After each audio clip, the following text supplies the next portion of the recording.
Saya materi kita. Ini pada malam ini 5 itu pertama, kenapa sombong diwaspadai? 5 pertama, 1. Kalau kita sombong ini kita habiskan, insya Allah petunjuk, nasihat, tausiah di Masjid Al-Iman ini bisa menempel kita. Pertama, sombong karena usia. Kadang-kadang ini mentang-mentang sudah kuat, ada yang ceramah anak muda di depan, kecil, baru tua nih, lalu mati. Jadi sombong karena sudah tua. Saya nggak bisa baik masih muda. Yang kedua, sombong karena pendidikan. Bukan dokter, bukan insinyur, master segala master. Bicara kan biasa-biasa saja. Padahal kebenaran yang disampaikan ditolak, muncul kesombongan kedua. Kesombongan ketiga, pendidikan. Pendidikan ini bukan pakar yang itu, bukan tamatan UIN. Teman-teman pesantren kono, pesantren ini ceramah yang nilainya benar. Jadi seorang yang baru belajar baca buku, mata itu kita lecehkan. Karena itu kebenaran ini semua seperti itu. Sombong keempat yang sebenarnya adalah kesombongan latar belakang. Jadi Pak Fauzi biasanya bukan pesantren. Mantap pesantren ini. Dan ceramah cuma seorang yang kuliah ada apa-apanya. Yang cuma biar dulu, no problem. Sombong keempat itu. Nah sombong kelima yang paling sering gua kan orang emas. Apa emasnya? Gua ini udah tulen gua ini, gua Muhammadiyah tulen, gua di Batabel ini. Yang ceramah cuma sekedar anak SMA atau anak kecil dari SMA. Tapi langsung tersebut. Padahal memang kata Ustaz Muwardi, kata Gus Dur, namanya telur ayam keluar dari maaf saya tetap akan terima. Wassalamualaikum warahmatullahi wabarakatuh.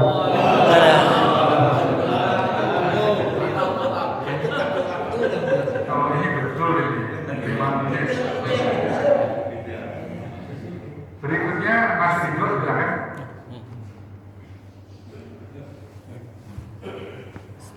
Kita butuh milenial terakhir.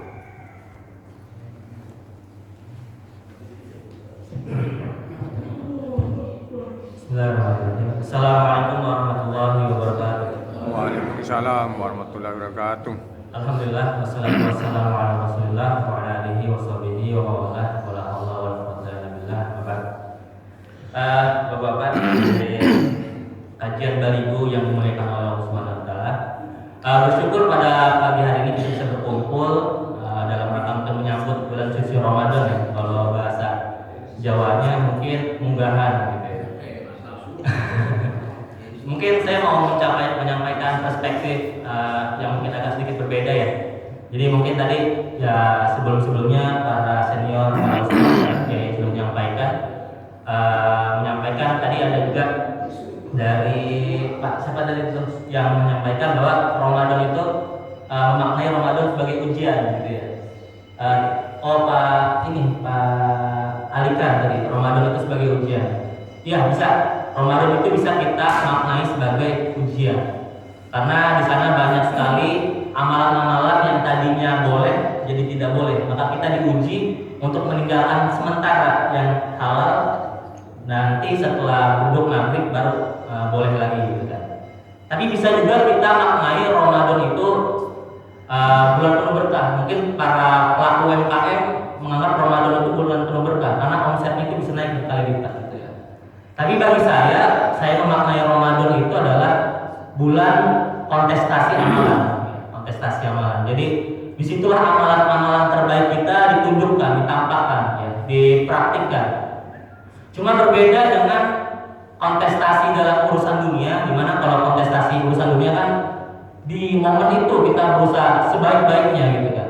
Tapi kalau kontestasi dalam urusan akhirat itu permasalahannya bukan hanya di hari H, bukan hanya di bulan suci Ramadan saja, tapi adalah bagaimana kita bisa istiqomah, konsisten, komitmen terhadap amalan yang kita lakukan di bulan tersebut. Gitu. Jadi yang dinilai itu poin plusnya adalah setelah Ramadan apakah amalan kita tetap sama atau cuma di Ramadan saja.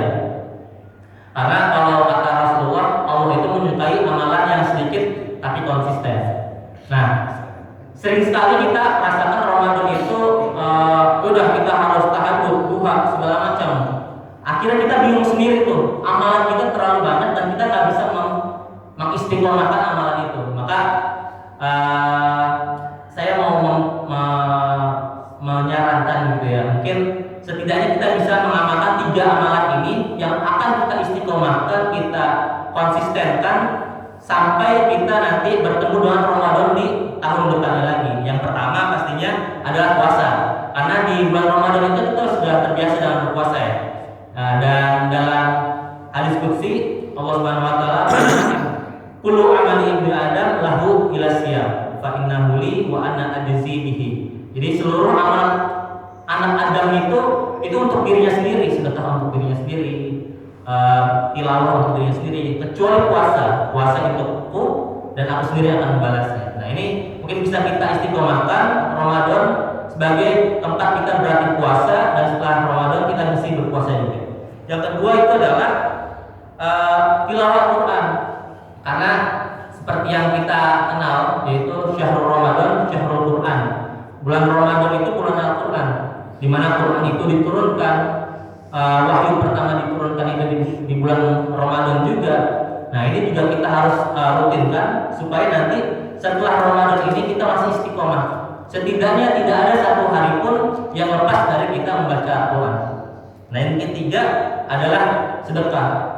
Dan sering banget nih di bulan Ramadan ini orang-orang yang berlomba-lomba untuk memberikan sedekah. Misalnya di masjid, udah ada airnya belum? Ya udah, kita yang menyediakan air. Takjil udah ada belum? Kita takjil. Bahkan dalam beberapa kasus seperti di Jakarta itu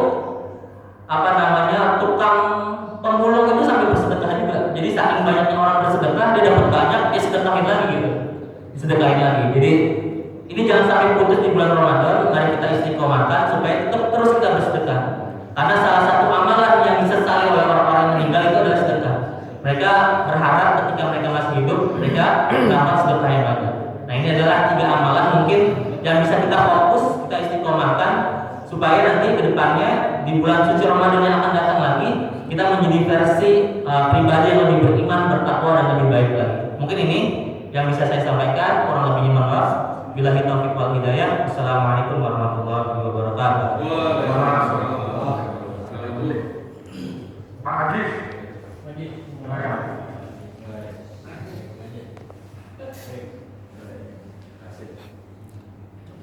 Di atas apa di bawah? Udah sampai. Nah, 3 menit. Assalamualaikum warahmatullahi wabarakatuh. Alhamdulillahirrahmanirrahim. Wabihi nasta'inu ala umuri dunya waddin. Wassalatu wassalamu ala asyrofil anbiya'i wal mursalin wa ala alihi wa sahbihi ajmain. Rabbi shrah li sadri wa yassir li amri wahlul 'uqdatam min lisani yafqahu qawli. Sudah patahnya kita banyak puji syukur kepada Allah Subhanahu wa taala yang mana telah memberikan kenikmatan-kenikmatan kepada kita sehingga kita bisa melaksanakan kegiatan ini. Dan tak lupa salam dan selamat dan salam kepada junjungan kita Nabi besar Muhammad sallallahu alaihi wasallam, sahabatnya dan para pengikut beliau yang sudah istiqomah. Sebelum saya masuk tema, boleh nggak iklan? Nah, ini ada 2 yang mau saya iklankan. Pertama, datanya tidak langsung, yang kedua langsung, yaitu tentang kasus Sambas, Kabupaten Sambas, Kota Singkawang, Provinsi Kalimantan Barat. Kebetulan saya pernah 2 tahun di sana. Nah, masalahnya gini, Sambas itu kabupaten, tapi kotanya Singkawang, artinya tingkat ekonominya di bawah Singkawang, dan sekarang sedang krisis 50% krisis pemurtadan. Ya, kita sedang prihatin.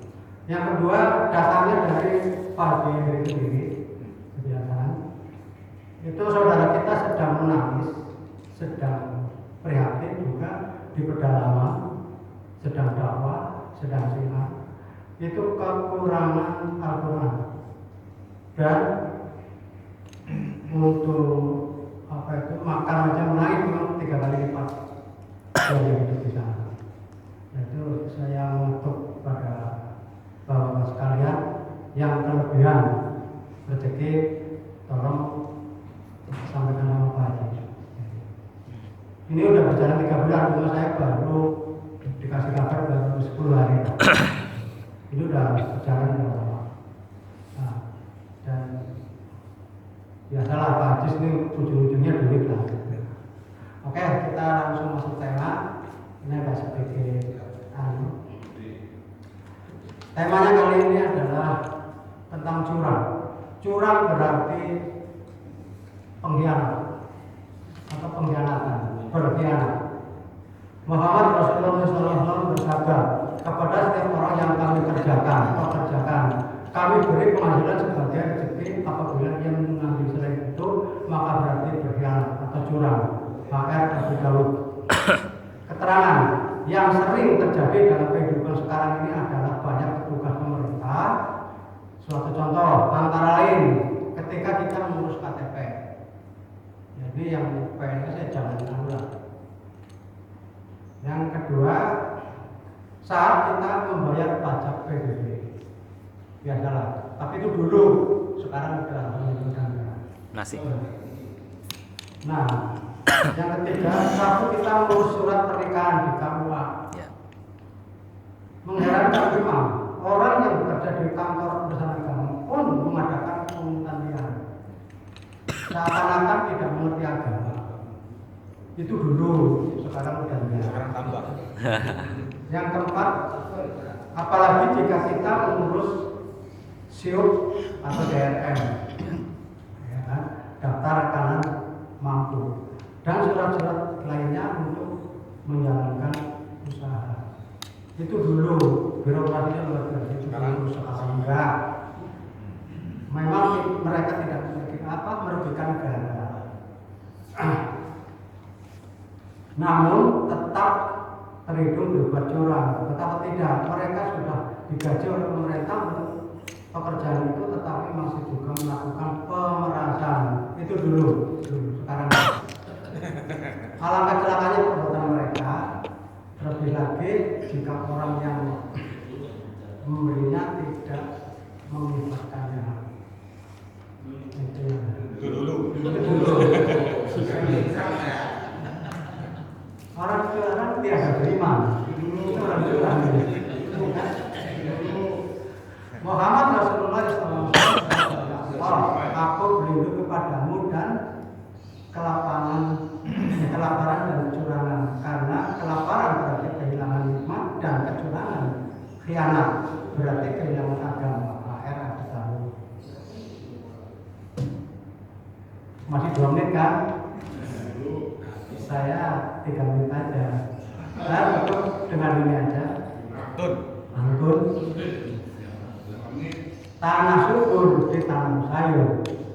Baliho makmur karena banyak donatur. Assalamualaikum warahmatullahi wabarakatuh. Waalaikumsalam. Tinggal 2 yang terakhir.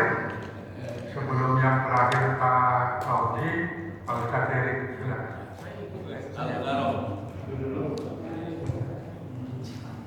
Waalaikumsalam.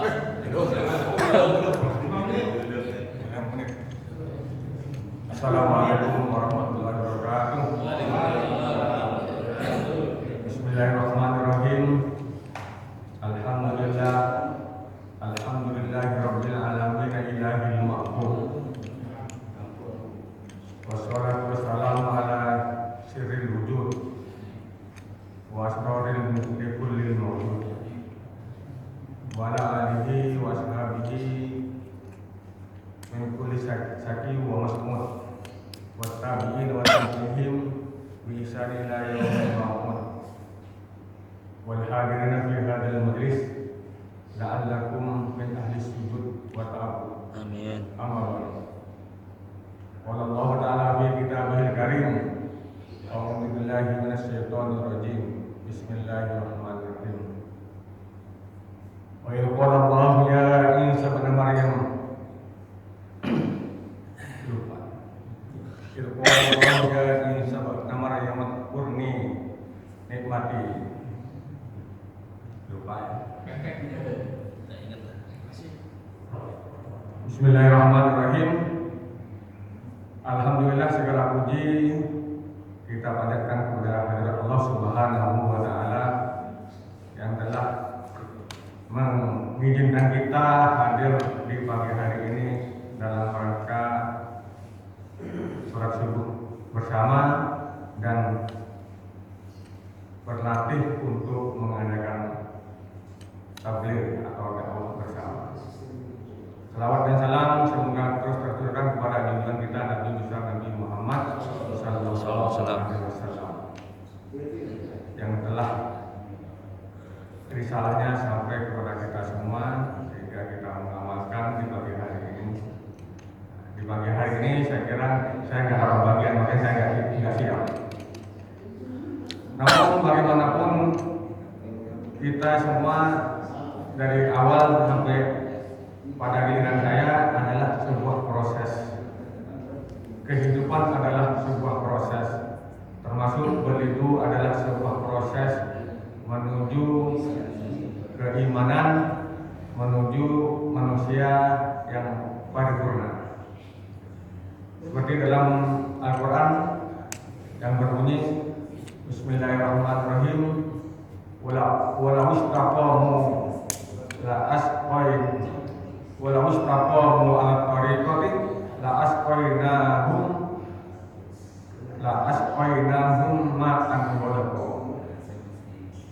Jika kamu ada beristiqamah dalam melakukan apapun, la asqainahum ma'an ghadqa, maka kamu akan merasakan minum air yang menyegarkan.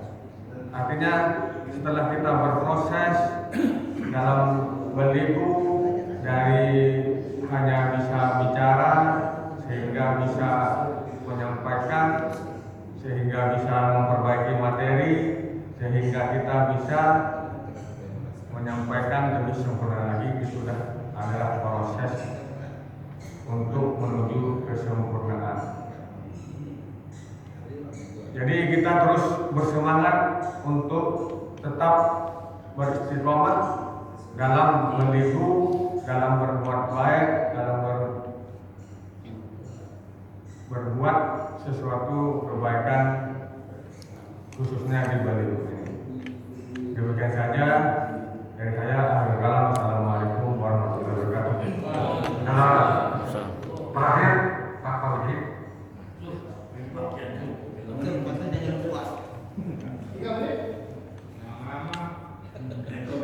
Udah lapar ya. Kita foto siap.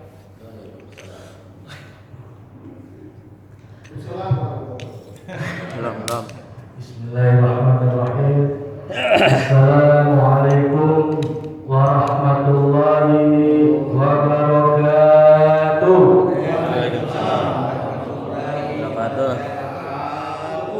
Selalu bagian Pak yang kurang jawab. Assalamualaikum warahmatullahi wabarakatuh. Waalaikumsalam warahmatullahi wabarakatuh. Hamdan wa syukralillah. Assalatu wassalamu ala rasulillah wa ala alihi wa sahbihi wa mawala. Alhamdulillahirabbil alamin. Terima kasih pada pagi hari ini kita kehadiran para ketua DKM. Alhamdulillah Fajar. Terima kasih Bapak Ketua DKM, Dewan Keluarga Madura, dan Dewan Keluarga Mina. Alhamdulillah. Terima kasih. Astagfirullah. Baik, pada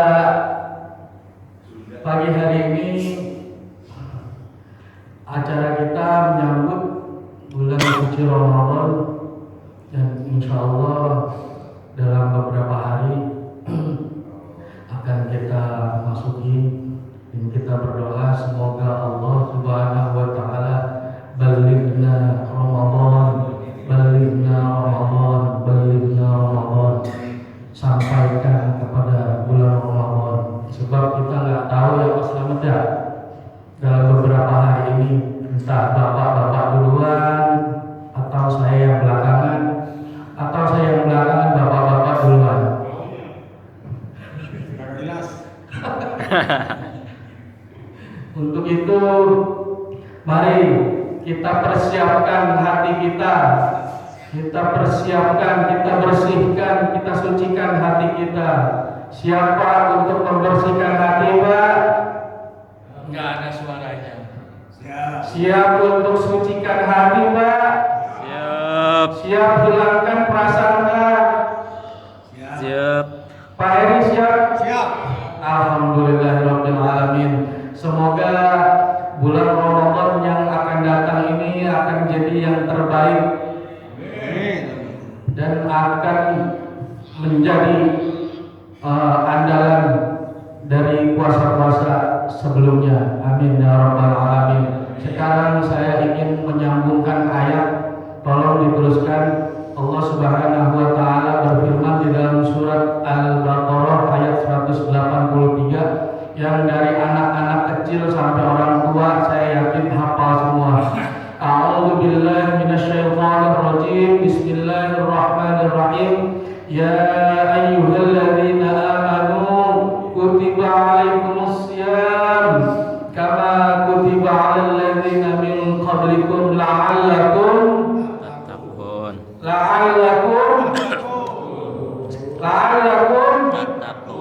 kita garis bawahi kata tatakun.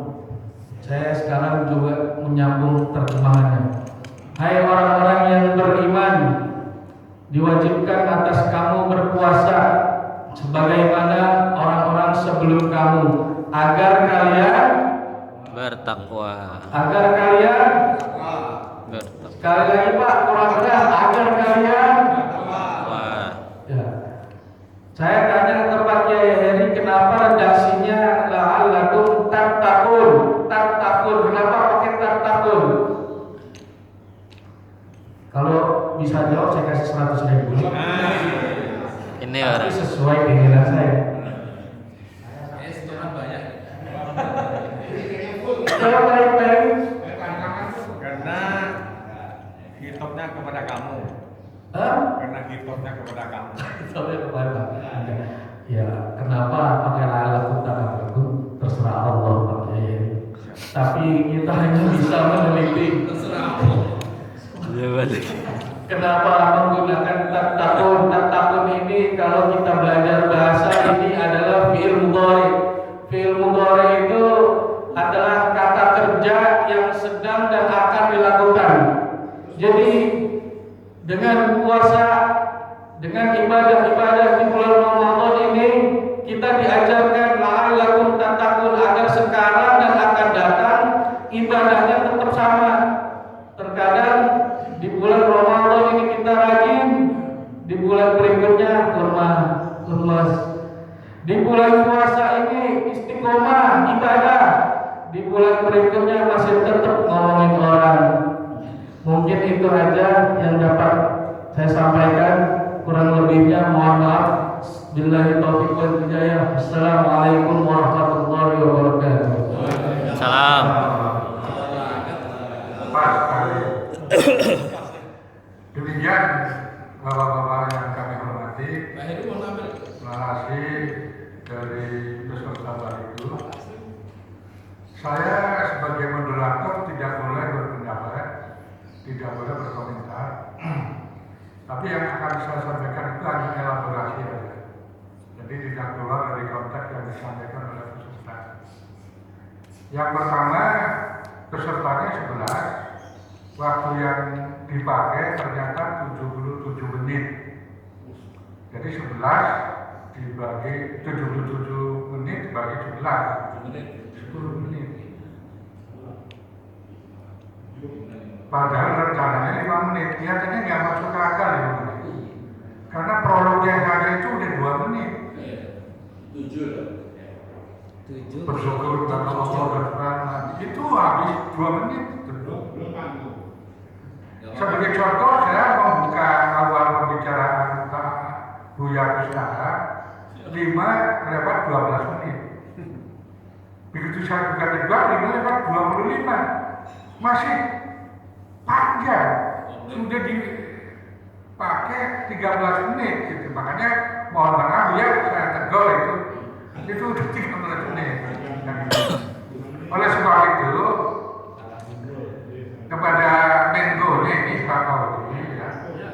minimal 10 menit. Diperhitungkan minimal 10 menit. Kalau Pak Ustadz Selamat itu harus cukup, bisa 20 menit itu standarnya kan gitu. Tapi dari semuanya itu, kita belajar sedikit sedikit waktu, tapi padat isi. Nah, kita ke depannya gitu. Bagaimana isinya padat? Sebagai contoh yang kita ini UAS misalnya. UAS, kalau setiap kata-katanya itu betul-betul bermakna. Jadi walaupun kalau lagi kultum menjelang subuh, menjelang buka puasa itu kan suka normal kan gitu ya. Itu waktu 10 menit itu bisa padat sekali gitu. Ini sekedar contoh. Yang kedua, secara umum teman-teman kita tuh sudah menikmati di panggung, sudah nggak terlebih lagi menikmati sekali narasinya, sudah enjoy kan gitu. Ini apa kabar gembira bahwa ternyata yang kita takutkan bahwa di panggung itu dan di dan sebagainya itu secara perlahan hilang. Jadi kekhawatiran Pak Parman agak berlebihan Pak Parman. Ya, biasanya kan kata orang Jawa, biasa, Allah bisa karena biasa, yang sering disampaikan oleh Buya Nur Caniago. Kira-kira itu dari moderator tidak berpendapat itu. Di sini ada 3 pembimbing yang ada, Pak Ustadz Febri, Pak Nur Caniago, dan Pak Ustadz Muhammad. Pak Nur Caniago dulu Pak, bisa menyampaikan durasinya 5 menit biar adil.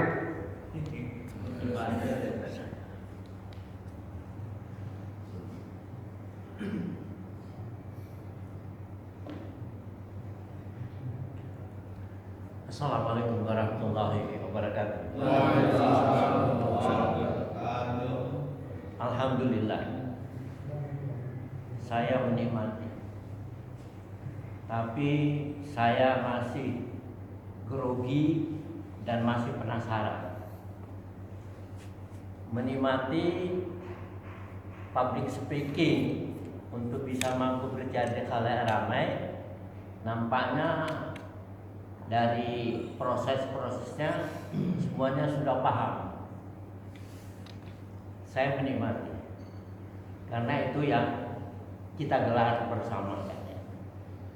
Tapi masjid membentuk pribadi muslim, membentuk rumah tangga yang sakinah, membentuk masyarakat yang berhamah, membentuk negeri yang thayyibah. Fungsinya kalau dikatakan bisa 100, masih di bawah 30%.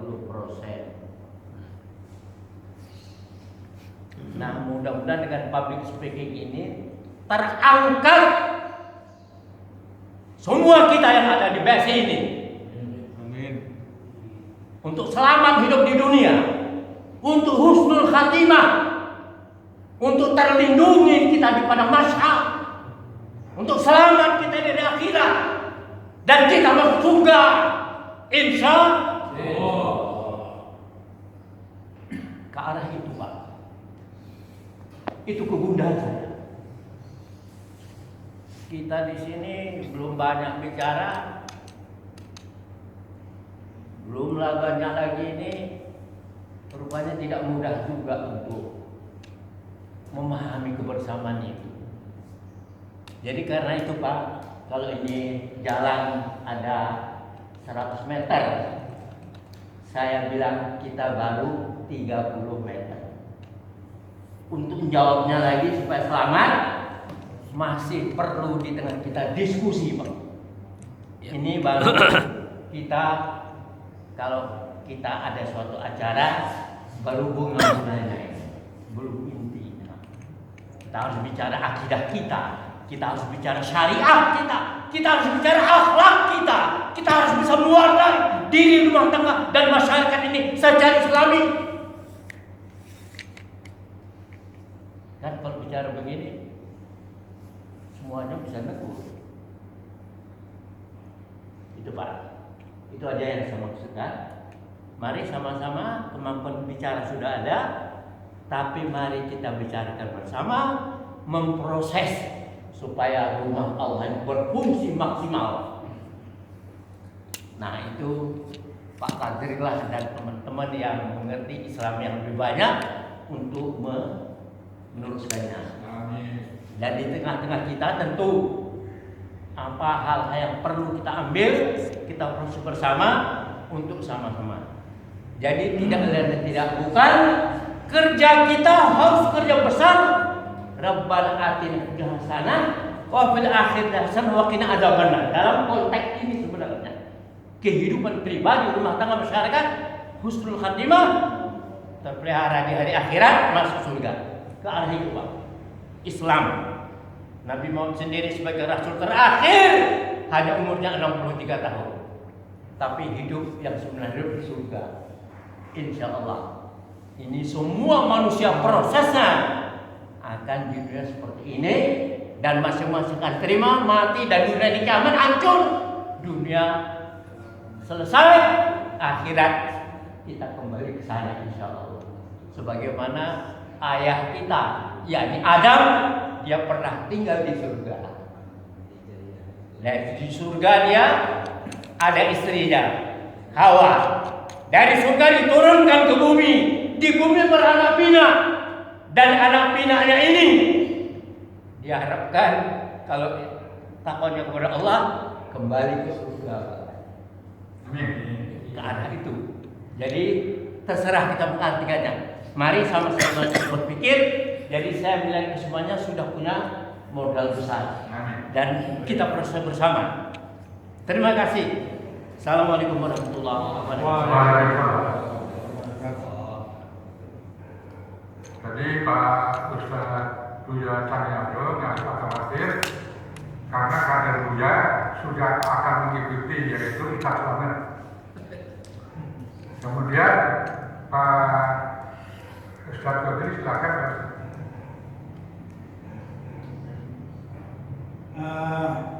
Saya menyambung tadi ungkapan dari Buya dan saya merespon.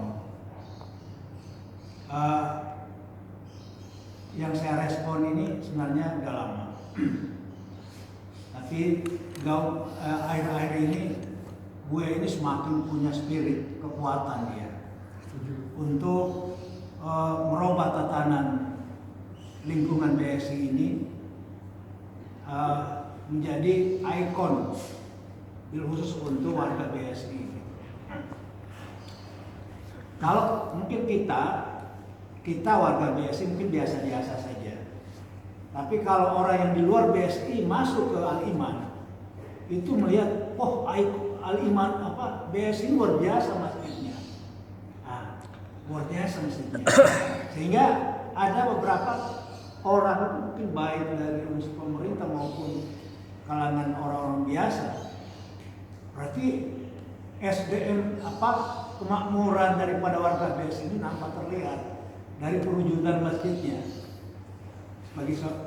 sebagai lambang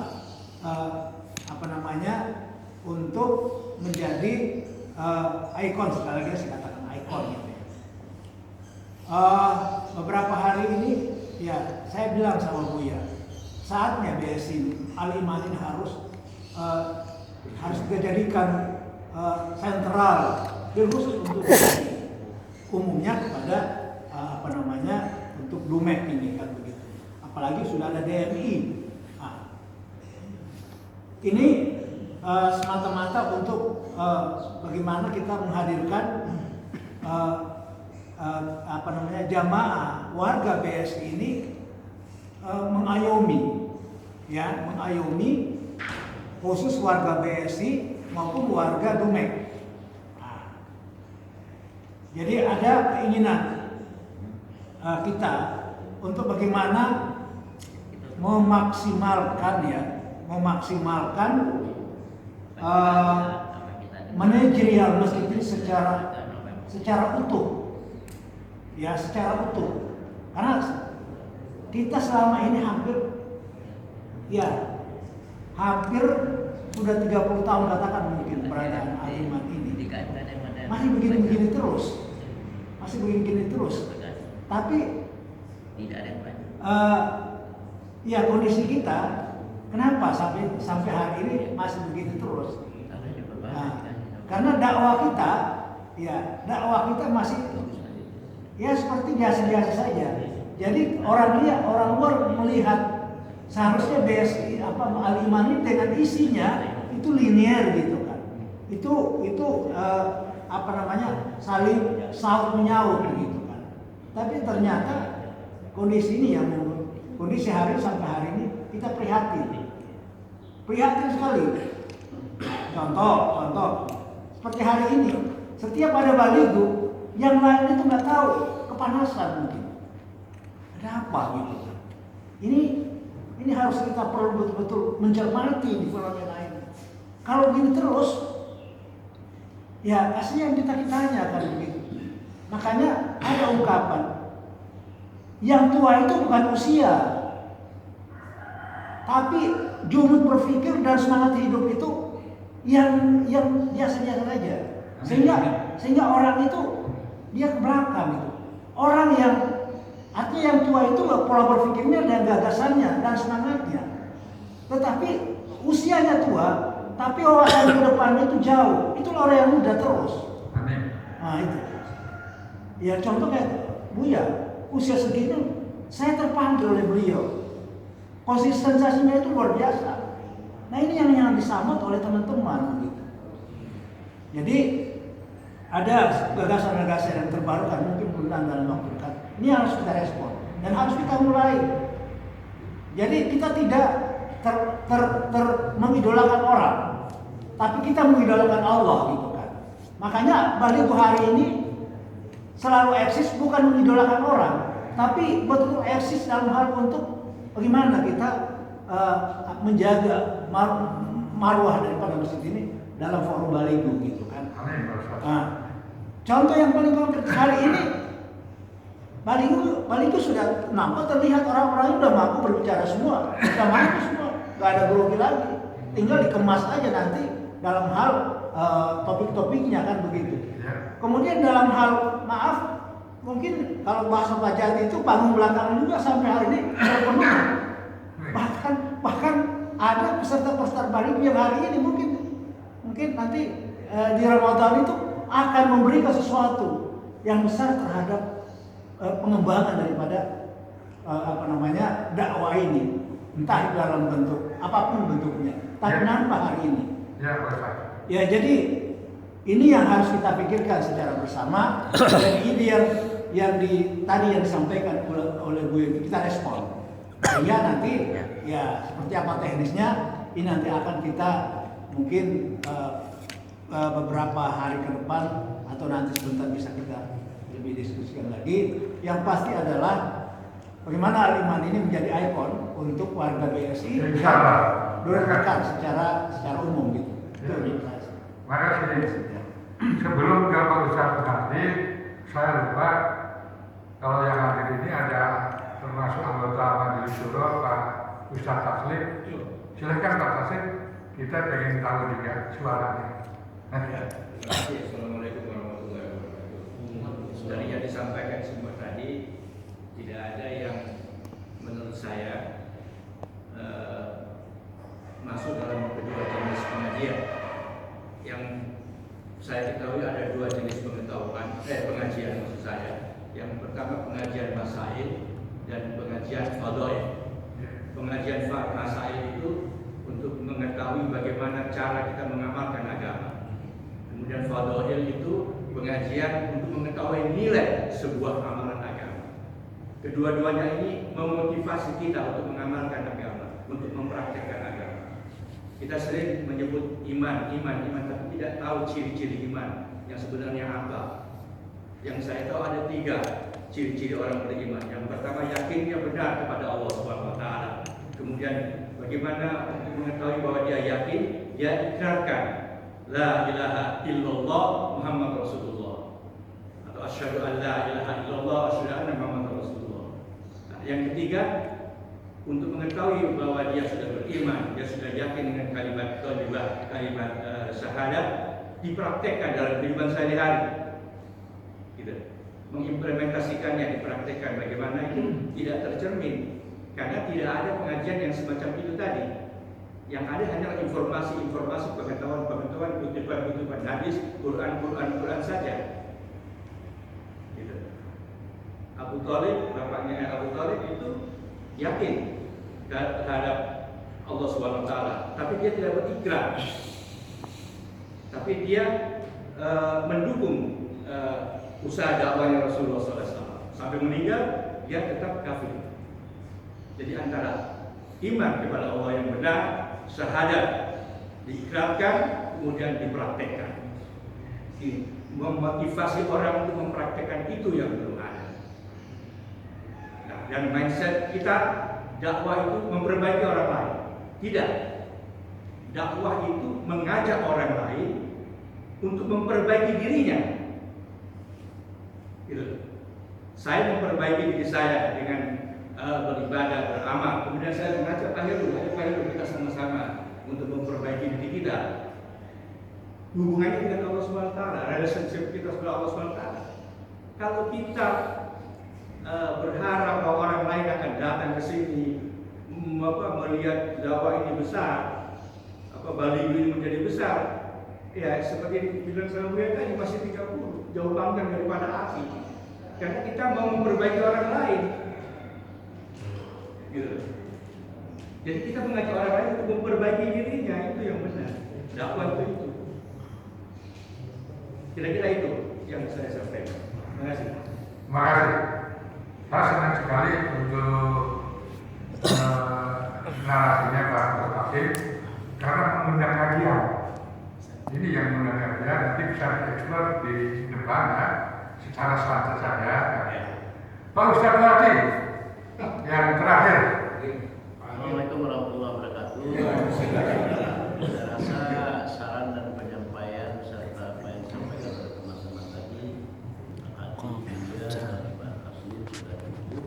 Saya mohon maaf tidak ada komentar pagi ini dari saya karena juga saya akan pergi ada sesuatu yang harus saya kerjakan. Terima kasih. Assalamualaikum warahmatullahi wabarakatuh. Waalaikumsalam.